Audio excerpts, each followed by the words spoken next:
Biblia sa awit 139 verse 1 to 12. Psalms 139 verses 1 to 12. Two parts po yung preaching natin ngayon. So, ngayong first Sunday sa second Sunday, ano po, at dahil napaka-lawak ng 139, lahat ito may kailangan sa bawat sa atin. Anyway, ang title natin ngayong umaga at sa susunod pang Sunday is The Inescapable God. The Inescapable God. Ang ibig sabihin po ng inescapable, unable to be avoided or denied. Ang Diyos na hindi maiiwasan, hindi matatakasan, hindi maitatanggi. This is the God that owns you and me. Ito ang Diyos na nagme-may-ari sa atin. You cannot escape Him. At kahit na ang awit 139 ay sinulat sa konteksto po ng isang mananampalataya, ang katangiang ito ng Diyos na hindi maiiwasan, hindi matatakasan, hindi may tatanggi ay saklaw ang buong sangkatauhan. Parang nagdandanta sa katauhan na buo pa, no? Pero gusto ko lang i-emphasize dito, lahat, no? Saklaw ito.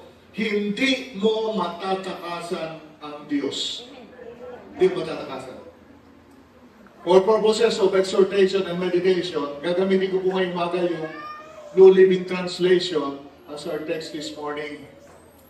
Although kanina, nung napakinggan ko yung scripture na hinayag kanina sa sa ating call to worship, sa mabuting balita, ang ganda rin pala, ng pagkasalin, So sa inyo na ma-attend ng School of Ministry, parehong dynamic equivalent sa ginagamit ko ngayon, no? Yung New Living Translation at ang mabuting balita. So anyway, napakinggan na natin ang scripture na ito. Nang ito ay hinayag kanina sa call to worship, talagang nung tinitingnan ko, pinapakinggan ko nakita ko nakasulat pa na talagang ang tindi ng dating. Kung papansinin niyo po, napakasimple at direct to the point ang mga punto na binanggit dito. Yet, in its simplicity, it is also profound in its application, covering every aspect of human existence. This is one of the wonders of the Word of God. It carries only one truth, yet its application is endless. Isa lang ang katotohanan na inihahayag dito. Kaya lang, nauusap ito ayon sa kalagayan o pinagdadaanan mo ngayon. Like I said before, it covers every aspect of human existence. So, tunghayan natin ito verse by verse at atin ding pagdilayan. Ayon sa personal na paglalapat dito sa ating buhay o pinagdadaanan ngayon.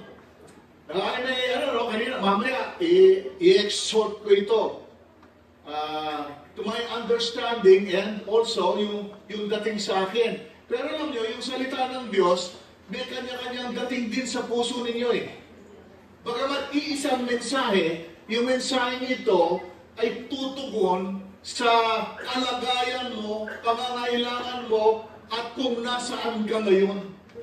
Naliwanag ko ba? Am I speaking too fast? Okay? So, tutugon yun kung nasaan ka. God will meet you where you are. Kahit saan. Kahit sa ibaba pa, God will go down. And the Word will speak to you. Yung katotohanan ito, mangungusap ayon dun sa pangangailangan ng iyong buhay ngayon. Kaya makinig tayo. Tignan natin ito verse by verse. Tapos gagamitin ko rin, bubuklatin ko rin yung yung mabuting balita. Kasi kanina nung binasa, ang ganda pala no? Ganda ng pagkaayak niya dito sa Mabuting Balita, Biblia. Before we start, let us talk to the Holy Spirit to open our eyes of understanding that we may grasp the fullness of His message to us personally and as a spiritual family. Tayo manalangin. Amang makapangyarihan sa lahat, kinikilala namin na yung salita ng Diyos ay yung salita at isinulat ito para sa amin. Upang Panginoon, di lamang namin matunghayan ang mga katotohanan na nakasulat dito, pero higit sa lahat, Ama, makuha namin yung mensahe mo, personal na mensahe mo sa aming buhay at kung ano ang nais mong ipagawa sa amin. Maghari ka, Panginoon, open our eyes of understanding, pero higit sa lahat, Panginoon, bigyan mo kami, O Diyos, ng kakayahang makasunod sa nais mong paggawa. Ito ang aming dalangin sa pangalan ni Jesus. Amen at Amen. Tingnan natin. Gagamitin ko po ang NIV, NLT. Ang sabi niya, O Lord, you have examined my heart and know everything about me. You have examined my heart and you know everything about me. Sa King James Version, ang pagkasalin dito ay, you have searched me. You have searched me. Yung ibig sabihin po ng search sa konteksto ng scripture na ito ay to examine with pain and care. To examine with pain and care. Talagang tututukan mo eh. Talagang sisiyasatin mo ito. Ayon kay Warren Wiersbe, yung Jewish people daw po kasi, ginagamit yung word na ito to describe yung yung parang naghuhukay ka sa mina, naghahanap ka ng ginto. No, it means to describe digging into a mine. O kaya, mag-e-explore ka ng bagong lupain. No, bagong lupa talaga, mag-e-explore ka, titignan mo. Ito yung word na ginamit dito sa examine, o yung search, no, talagang ganon. At isa pa, sabi niya, ginagamit din daw ito pagka ikaw nag-i-investigate ng isang kaso. No? Ng isang kaso. Tulad ng flood control project. No? Sorry. Forgive me. Apektado ko eh. But anyway, so ito yung tatlong meaning yan. No? Talagang hukay ka ng mina, naghahanap ka ng ginto, o kaya nag-explore ka ng bagong land, nung unang nagawa yung Mall of Asia, first time kami nakadating talaga, sinuyod namin, kulang pala isang araw, para suyod mo yung sulok-sulok nito. So talagang gano'n, ayun ang ibig sabihin dito na examine So ibig sabihin, gano'n ang ginawa ng Diyos sa atin. Lahat po yun ay nagpapahiwatig ng masusing pagsusuri o pagsisiyasat ng isang bagay. In this case, dito sa teksto natin dito, ang sinusuri o yung tinutukoy dito ay yung puso natin. Puso natin. Masusing sinayasat at sinuri na ito ng Diyos. Sinuri niya yung ating puso. Kaya't kilala niya tayo. Wala tayong maitatago sa Kanya. For one thing, siya lumikha ng Siya lumikha sa atin Alam mo isa sa pinaka most quoted na verse na madalas madidinig nyo sa akin, yun nandun sa Ephesians 1:4 na sinabi doon according as He hath chosen us in Him before the foundation of the world. Bago palikhain ang langit at ang lupa, pinili ka na ng Diyos. Pinili ka. Hindi ka lang pinili, parte ng plano na dadating ka sa fellowship na ito At parte din ng plano na dapat ikaw lumago at lumalim din sa spiritual community na ito. This is God's plan. Even before the foundation of the world, He has chosen you. Hindi pa nililikha ang langit at ang lupa, pinili ka na niya. Amen. Ibig sabihin, nasa plano na ng Diyos kung ano ang magiging sangkap mo bago pa likhain ang langit at ang lupa. Clear po ba? Amen. Bago pa likhain, alam niya na ang magiging sangkap mo. Plinano niya to eh. Kaya't kilalang kilala ka niya. At wala kang may tatago sa Kanya. O hindi na lang nag-amin. O pagtibayin natin, sabihin mo sa katabi mo, wala kang may tatago sa Diyos. Wala. Kasi yung pinakasangkap niya, pinakasangkap mo, siya ang gumawa. Siya labay ka.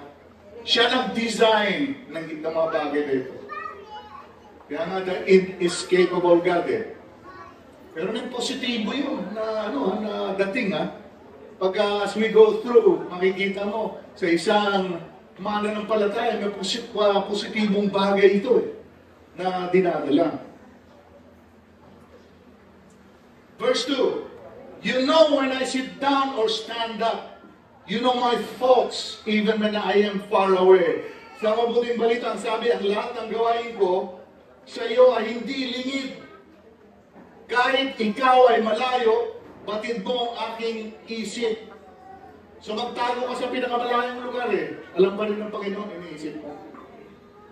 Pupunta ka na sige, doon sa pinaka-remote place na malayo sa kabiyasan ba yun, no? Malayo doon, no? Talagang sa disyerto na, sige, pumunta ka doon. Yung wala ng tao, batid pa rin ng Panginoon ang iniisip mo.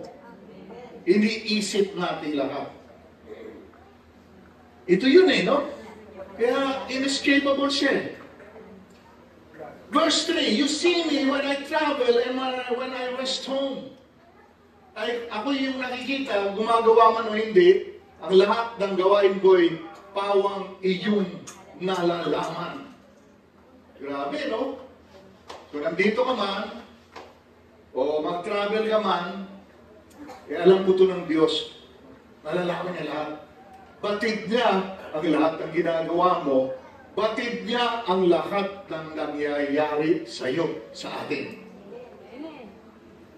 In a way, it is a positive thing kasi protection. Alam niya kung ano nangyayari kung ikaw dumadaan sa kapamakan. Alam niya. Batid niya ito. Kaya na ginagawang mali, alam niya din. Batid niya ito. So, God place eh. No? Ano makikita natin dito?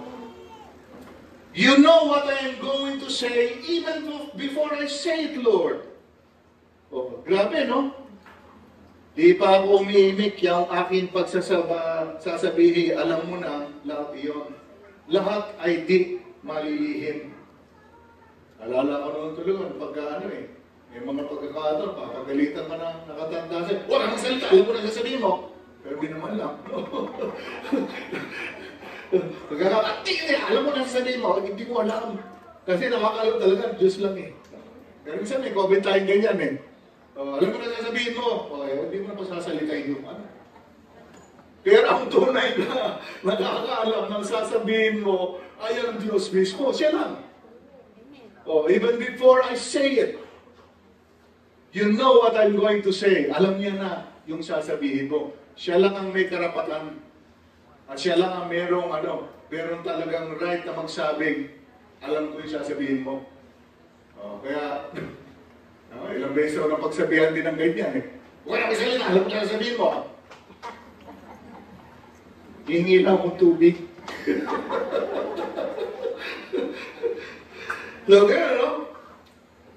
Verse 5, you go before me and follow me. You place your hand of blessing on my head. Pero actually, yung kabuuan nito, yung blessing na to, on my head and on my heart. Hindi ko lang na kontrada si Caleb ngayon, matapos yung may pinapagawa ko sa kanya -1 sa piano eh. May kanta dito si Dan Burgess eh, na ang ganda, gusto ko sana awitin eh. Kahit pa paano, no? Pero hindi lang natuloy. Bale, next message natin. So sinabi, no? You place your hand upon me. Ikaw ang laging kapiling ko, katabi ko oras-oras. Ang likas mong kalakasan ang sa akin nag-iingat. Katabi mo oras-oras. Sigyan ko na sa inyo yung isang prinsipyo ng Coram Deo, yung living in the eyes of God, yung nabubuhay ka na nakatingin sa iyo yung mata ng Diyos parati.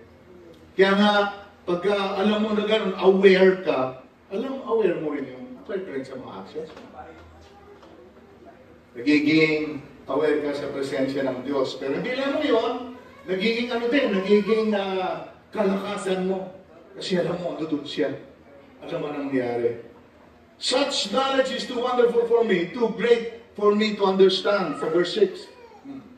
Nagtataka ang sarili, alam mo ang aking buhay.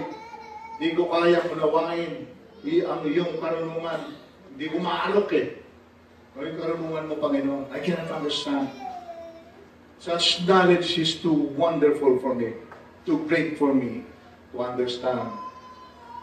Ito yung first 6 verses na sinasabi dito.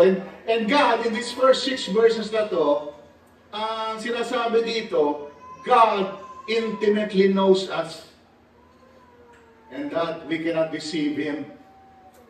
God intimately knows us and we cannot deceive Him.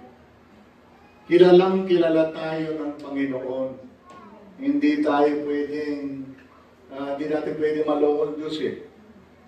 O talaga kasi kilalang kilala niya tayo. Alam niya. Pagdating ng 7-12, nagkaroon ng shift ng focus dito. Yung una, yung knowledge niya, intimately knowing us. Pagdating dun sa sa 7-12, ang focus, from knowing us totally and intimately, nag-shift ito yung topic nag-shift yung topic sa kanyang total presence. Which affirms the truth that God is with us constantly and that we cannot escape from Him. Ito yung tututumbok ng message natin ngayong umaga. Nakasama natin ang Diyos. Teka na tayo, kasama natin ang Diyos. Di ako, di ba? Malulumbay. Pero minsan, pag dumating yung matinding pagsubok, parang nawawala yung presensya na, nakakalimutan mo, nakasama mo ang Diyos. Talong naman tayo, siyempre, na-apektual, Pero that's the great truth, nakatotohanan Kahit saan ka magpunta, kasama mo ang Diyos. Amen. At ayun ang talagang nagbibigay sa atin ng encouragement Kasi wherever we are, so alam natin na nakatingin siya, pinapangalagaan, kasama natin siya. Kaya from natin, sabihin mo sa katabi mo, kasama mo ang Panginoon ngayon. Kasama mo ang Panginoon ngayon. Kasama mo. Kahit saan ka magtungo. Verse 7, I can never escape from your spirit. I can never get away from your presence. Ibang translation dito, I cannot escape from your spirit. I cannot get away from your love. Grabe, Hindi ko matatakasan yung mga bagay na ito. Verse 7, saan ako magpupunta?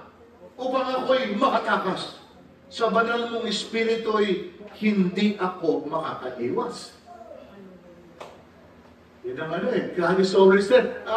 Kasi, alam nyo, lahat ng anak ng Diyos, andun yung Spirit ng Diyos sa Kanya. Kaya, merong nag-check sa atin. Ito yung pinaka-moral at spiritual compass natin. Ito yung nag-guide sa atin. Pero yung banal na Espiritu, pwede hindi mo pakinggan. Pwede. Kasi binigyan ka ng self-will Pero kailangan gumawa ka ng constant choice na piliin yung will ng Lord sa iyo Pwede ko na sa inyo nung minsan, na meron isang missionary lumapit sa akin, Tapos, kinikwento niya yung mga ginagawa niya. May enough ako na Meron na message niya, tulungan mo ito, yung silent voice lang. Parang in Jesus' name, lumayas ka. Pero hindi, sometimes may ganyan, may still voice Pero siyempre, ito lang ang ko sa inyo, yung mga still voice na yan, i-check nyo muna kung kung in line with the Word of God. In line with the Word of God. John Stott guy, may kunento dito one time na yung kanyang elder nangangalun niya na sumasama na dun sa tapos sabi daw sa kanya, sinabi ng Espiritu sa akin to bihira naman pwede ba naman yung Bato de la Rosa, sabi ng Spirit, sa akin, ganito. Hindi, kailangan talaga hindi sasalungat yung salita ng Diyos. Ang best basis pa rin yung salita. Hindi lang yung sinasabi ng Espiritu. Okay, if I ride the wings of morning, I go. If I go to the heaven, you are there. If I go down to the grave, you are there. Tignan nyo sinabi niya, pag pupunta ako sa kalangitan, alam na natin kalangitan no? Pero sinabi niya, if you go down to the grave, yung talagang translation ng grave dito is Hades. Impyerno. Impyerno. So, punta ka sa langit, pagpunta ka sa impyerno, nandun ang Diyos. Tayo mo na, pastor. Yung Diyos ba nasa impyerno? Di ba lugar yan ng mga patay, lugar yan ng mga may mga kaso na. At yung mga dinadjudge ng Lord, diba? Paano natutulang ang Diyos? Ito, ano sabi sa Biblia? For I am a consuming fire. Sabi ng Diyos, ako ang Diyos na nakatutupo. So, saan ang Diyos doon? Siya yung apoy doon sa impyerno. Yung presensya, siya yung apoy doon sa impyerno. Sabi niya, ako ang Diyos na nakatutupo So, tingnan mo, sige, punta ka na dyan, sa kalangitan. Lugar ko yan di pupunta ako sa impyerno. And dyan din ako Patay ka, Saka magtatago. If I ride the wings of morning, if I dwell by the farthest ocean. Dito, ang ganda ng pagkasalin dito sa verse 9, ng mabuting balita. Kasi tingnan nyo, kung ako ay makalipad, umiwas sa pasilangan, saan yung pasilangan? Saan? East, O kaya, ang tiran ko ay ang dunuduluhan ng kanluran, saan yung kanluran? West, sabi niya dito, verse 10, yung ikaw ay naroon upang ako ay pangunahan, pagtagpo tayo roon upang ako ay tulungan. Tignan nyo, yung 9 and 10 Sabi niya, sa silangan o sa kanluran. Meron bang dulo ang silangan? Ano mo kaya? Wala. Yung kanluran ba meron din? Wala kasi bilog ang mundo Pag naglakad ka papuntang kanluran, hindi ka aabot sa dulo nun. So, ibig sabihin, sinasabi dito ng Panginoon, magtago ka naman sa eternity, nandun ako. Even if you hide in eternity west to eternity east, I am there. Amen. Tingnan mo time na yan. Mag-time travel ka na, sige. Punta ka dun sa pinaka-future. Sabi ko na, doon ako Hindi ka makakatakas sa Kanya. Verse 11, I could ask. Verse 11 na tayo. Sige, pinagsama natin yung 9 and 10 Verse 11, I could ask darkness to hide me and light around me to become night. Sabi sa 12, but even in darkness, I cannot hide from you. To you, the night shines as bright as day. Darkness and light are the same to you. Backtrack tayo sandali dun sa 9 and 10 Sabi niya, kahit nasan ka, naroon ako. Pero ang positive yung sinabi sa 10 even your hand will guide me and your strength will support me. Grabe positive kahit saan ka. Sinubukan mo na tumakbo sa Diyos sabi ko, tutuloy ko na yung plano ko na talagang papakayaman ako Kaya kung alam ko lang na mas mabilis pa lang imaman pag na-contractor ka, contractor na sana ako. Pero hindi, iniisip ko talaga, mag-engineer ako Tapos tapos pipilit ko talaga gagawin ko lahat. Pero ang nangyayari sa akin, natagpuan ako ng Diyos Hinanap niya Ano nangyari? Dahil sinunod ko yung nais ko, nasaktan ako. I had to suffer pain. So that I can go back to God. Mga kapatid, kung gusto ko i-clear sa inyo, hindi ako naniniwala, personally, kahit sa Biblia naman, marami na kasulat yan. Hindi ako naniniwala na mayroong isang born-again believer na mag-fall away, tapos, ginamit yung word na fall away, no? Na mag-fall away, na parati ng gano'n, talagang lalayo niya sa Diyos. Walang gano'n eh.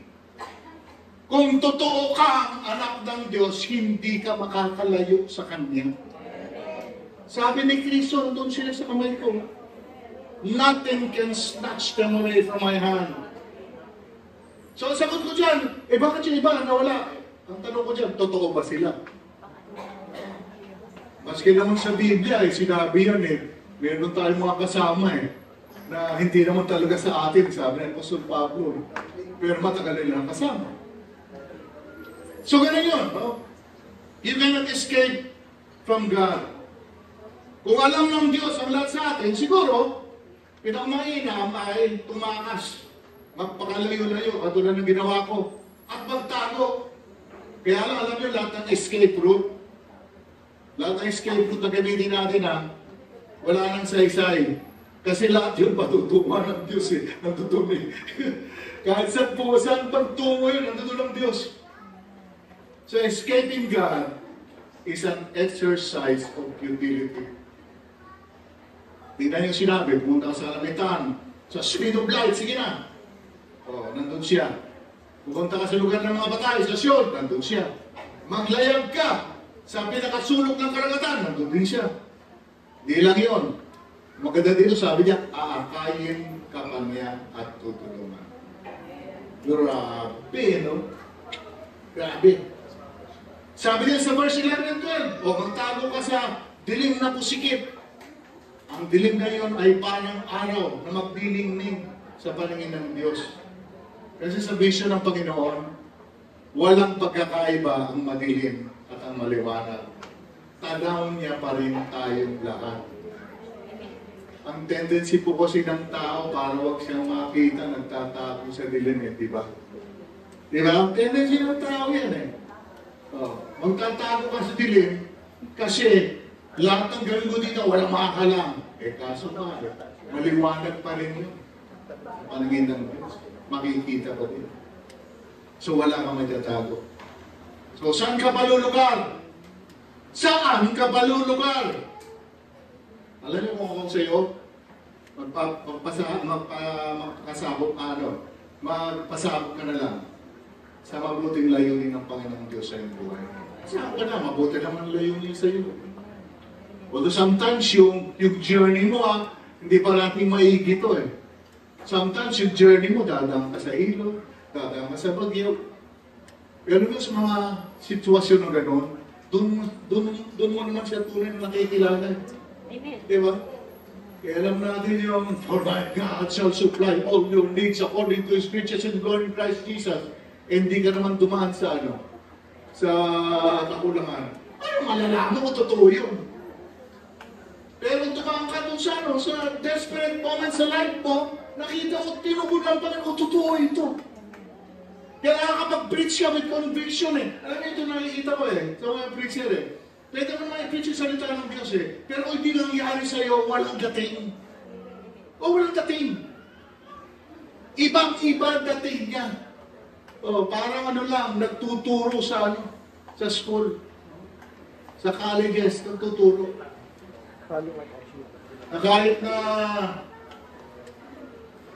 gaano kataas pa yung pinag-aaralan mo, hindi mo ma-explain yung salita ng Diyos. Okay, ako mataas yung pinag-aaralan ko. Noong college ako, pagka-MWF, yung kwarto ko nasa 7th floor ng Electric Building. Pagka nasa 8th floor, mataas ang pinag-aaralan. Pero kahit mataas ang pinag-aaralan mo, ang sinasabi ko dito, kahit mataas ang pinag-aaralan mo, tapos talagang na-outline mo salita ng Diyos pag pinits mo yan, di nangyari sa'yo. Walang dating Naranasan ko na yan sa mga pastoral conferences. Na meron siyang galing mo. Galing niya talagang magana eh. Rightly dividing the word of truth. Galing eh, no? Kaya lang masyadong academic ang dating.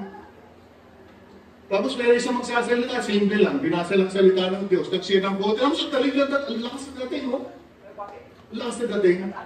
Kasi nangyari sa kanya. Napatunayan niyang totoo ang salita ng Diyos. Totoo ang salita ng Diyos. So, grabe, no? Ibang klase talaga yung, yung message natin ngayon. So, saan ka pa ng lugar? Wala naman eh. Magpasako ka na lang sa maputing layunin ng Diyos sa'yo. Tatapusin ito sa Psalm 32, verse 8 sa NLT. Ano sabi niya? The Lord says, I will guide you along the best pathway for your life. I will advise you and watch over you. Ito ang hallelujah, no? Mahala, no? Best pathway for your life. And I will advise you and watch over you. Pwede na ito, Maros, baka maging pastor ito ng aga. Ay, ano? Hindi, no?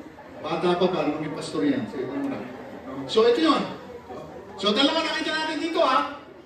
Dalawang bagay. Una, God knows us intimately. We cannot deceive Him. Pangalawa, God is with us constantly. We cannot escape Him. Yung pangatlo natin, next Sunday, tungkol naman ito sa ating sarili. Gaano ba tayo kakilala ng Diyos? Yan yung susunod. Dako ba natin ang message? Hallelujah. Now, let's dwell on these things. Ano po? Dwell tayo here. Pasalamat muna tayo sa Panginoon. Panginoon, salamat po sa mensahe mo. Hindi gaano kahaba nito, Panginoon, pero Lord, puno ng katas ng iyong salita. Dalangin namin, Panginoon, ma-apply namin ito sa aming buhay. As we continue, Lord, to follow the pathway that you've set for us. Lord, I pray that you will continue to increase our faith and continue to grow in it. Patuloy na lalago, Panginoon, sa aming buhay.